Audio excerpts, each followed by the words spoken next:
Good morning. It is Wednesday, November 6th.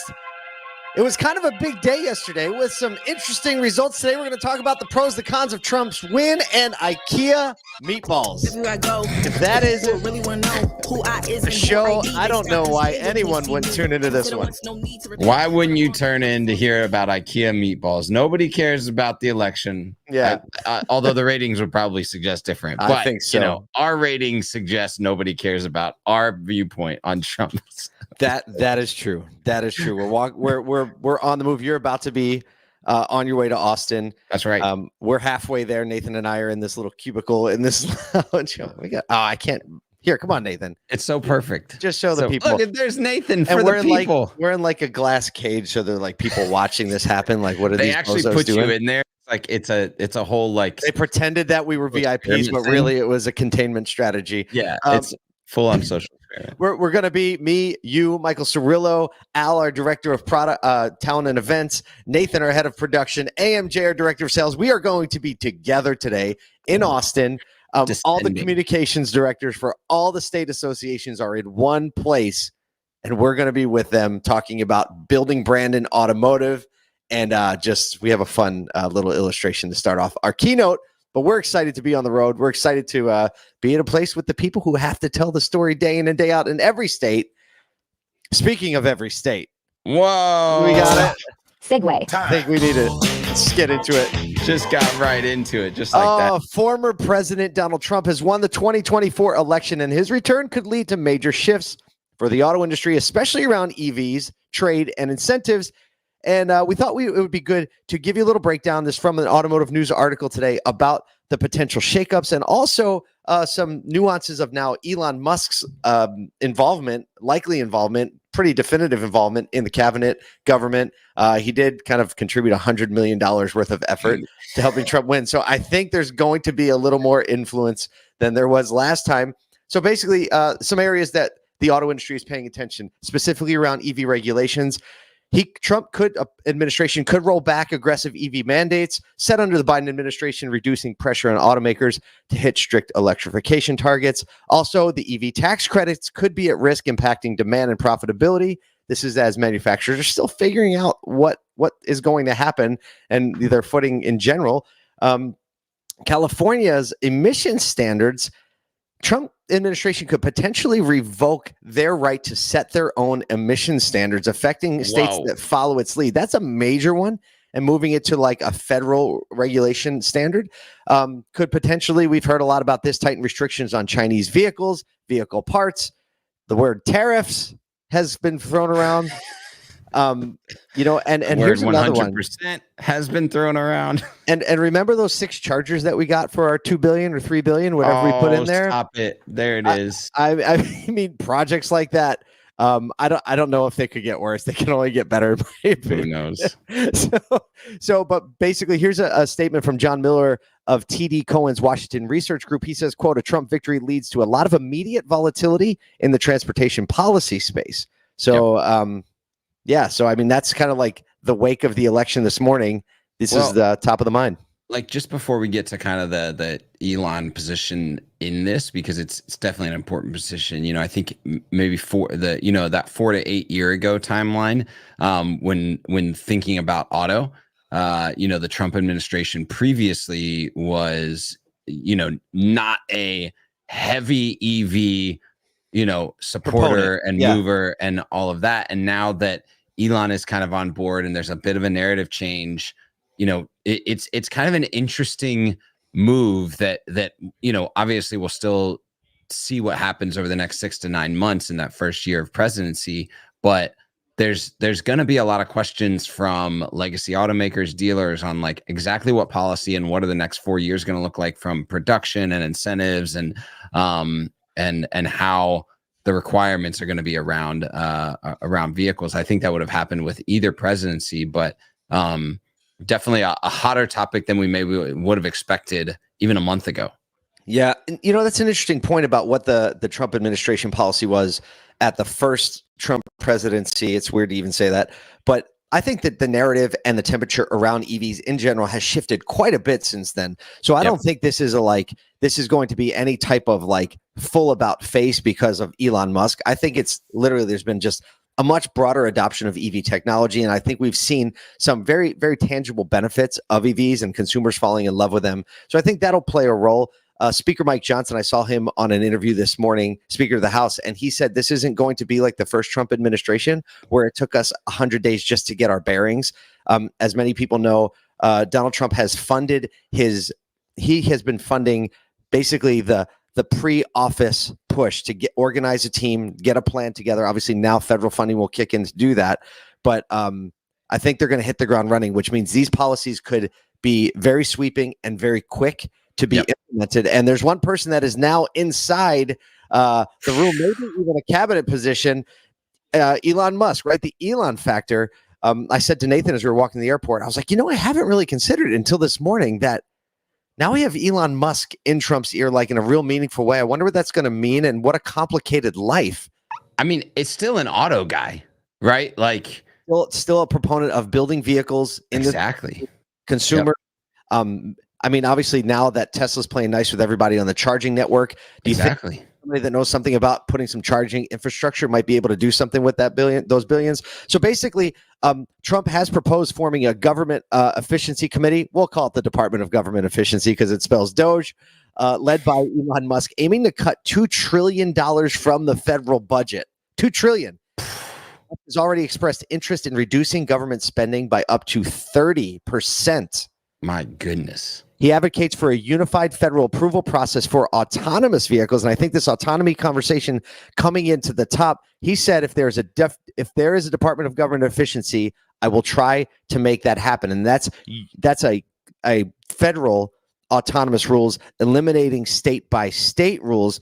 And while Trump is generally less favorable toward EV mandates, analysts speculate that Musk's influence may push for selective pro-EV policies that align with Tesla's interests. Longtime proponent, we said it, longtime proponent of U.S.-based manufacturing, which is great news, I think, could definitely support the Chinese tariffs and all that. However, he also has a little bit of a business interest in China. He's got just a wee bit of a business interest. What a complicated web. What a web. What a thing. Look, again, we're just going to be here. You know what I mean? We're just telling you what's happening. That's little popcorn. Little popcorn. I know. So, I mean, we're all sit and wait. Tesla investors are obviously pretty excited. The Tesla stock has spiked 15% since the election results. So, there you go. Speaking of EVs. Stop. Segue. Time.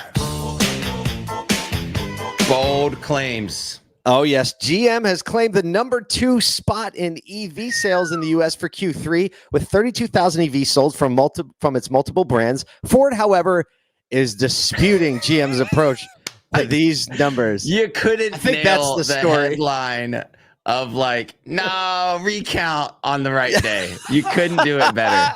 You couldn't do it better. Keep going. Keep going. So the GM's EV lineup, right? We have the Chevy Silverado, the Blazer, Equinox EVs, GMC Hummer EV, the Cadillac Lyriq, all on the same Ultium platform. GM sold 370,000 since 2016, with 300,000 of those in the U.S. Tesla is far ahead, obviously, but Ford argues, here's the argument. It's still the number 2 best-selling EV brand, saying GM's figures count all the brands together, which alters the comparison. I don't know. I think we should let Ford count all those Lincoln EV. Yeah. I mean, I get it. If I'm Ford, I'm probably saying the same thing. Everybody and if I'm GM, I'm probably 2. saying the same thing.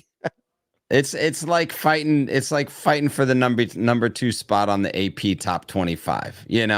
Everybody wants it. Nobody can have it. Alabama's still number 1. Oh my goodness, it's just one of those things. So. This sounds like college football things I don't understand. But I bet we just riled up a bunch of people with that. We did rile up a bunch of people. I just think that it's wild that GM. I feel like GM has been sneaky with this, right? The growth and whether they weren't right. 2 they or weren't 3. first to market. They took their time, but then they kind of came out and they're pumping them out. Kind of on, not really on the DL, but it kind of feels like it. Yeah, it just feels kind of sneaky, and maybe it's because of the way that they've, the way that the PR game has been, or something like that. But I think obviously the Blazer, the Equinox, the winners in the volume side of this thing. But I also the thing that I love about GM is they've really looked at this as like a platform that things sit on top of. It's almost like the Rivian initial play of like the skateboard that just can live underneath of anything. Absolutely. And I think that that's probably going to produce dividends in like replicating the process across multiple models over the Without next a few doubt. years. I think it's a winning strategy, and you nailed it. What a great day to call for a recount.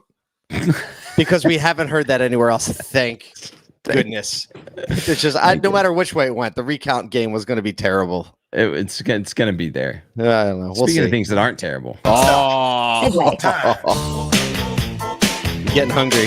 If you don't know about it, Reddit polls, repeat diners, the whole 9 yards from a brand play. If you thought Costco hot dogs were a big deal, you never knew about IKEA's food offerings. They are definitely beloved, and many customers visit the stores just for the food.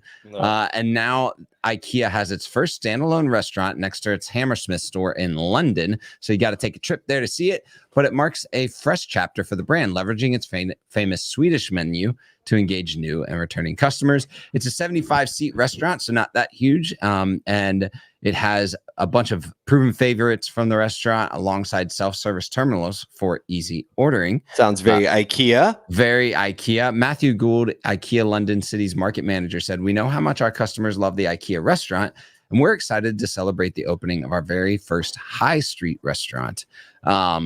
The role is going to enhance the shop. The role of the restaurant is to kind of enhance the shopping journey, and obviously draw people into another vertical. With an annual $2.5 billion in food sales. Wait. Yeah. That's right. That was the number. IKEA has a long recognized that offering affordable meals encourages customers to stay in the store longer, potentially increasing furniture purchases and elevating the overall experience. This one resonates, Paul. Oh my gosh. I mean, I can't help but think of the Swedish chef from Muppets. You know, just when you were reading it, he's like, I feel like you got a visual now. Yeah, we got a visual now. But if you've been to an IKEA, you understand that it's a little bit of an experience when you go to the store. Them having good food, an easy way to purchase it, building the fan favorite, and now putting it outside the store. I think it's mostly just a brand build. They're not going to try to make a lot of money off of this. The fact that it's next to the store, I think it's just a great move to build brand because, imagine if a Costco put up a hot dog stand, right? Like next to it. Costco. They're not making any money on this. I think the same things with IKEA, but I love them understanding what people love, giving them some surprise and delight, giving them something to look forward to in the middle of the shopping experience. And I think every single dealer can just pay attention to this and implement a little something. Some dealers, right? Like we're going to be at Bozard Ford pretty soon. They have a Ford restaurant inside the complex. Everybody doesn't have room for that. But I guarantee you, you do have the opportunity to create some of this reason for people to come to your store, even in the little ways. IKEA did it in a big way. We're big fans. I think we need to go to London and check it out. Yeah, I would. Well, one, that last statement, let's go to London and check it out. If anybody knows anybody that needs us to cover this thing, we're on it.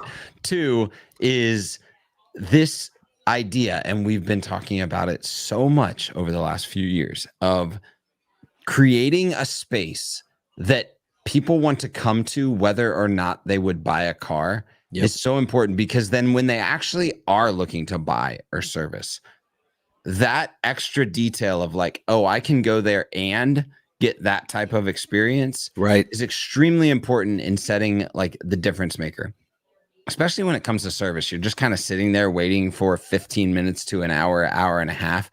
Like, how do you enhance and that experience and engage that person while they're there? Could be a myriad of things, but it's probably not the old bun coffee maker and a 32-inch flat screen TV. It's definitely not. I would say probably not. Wink, wink. Definitely not. Kyle, roll the music. We got flights to catch. We got to get some scrambled eggs before we get out of here, Nathan. Listen, no matter who wins the election, no matter where Elon Musk is, you have a job you can do today, and that's care about the people more than the cars, but sell some cars too.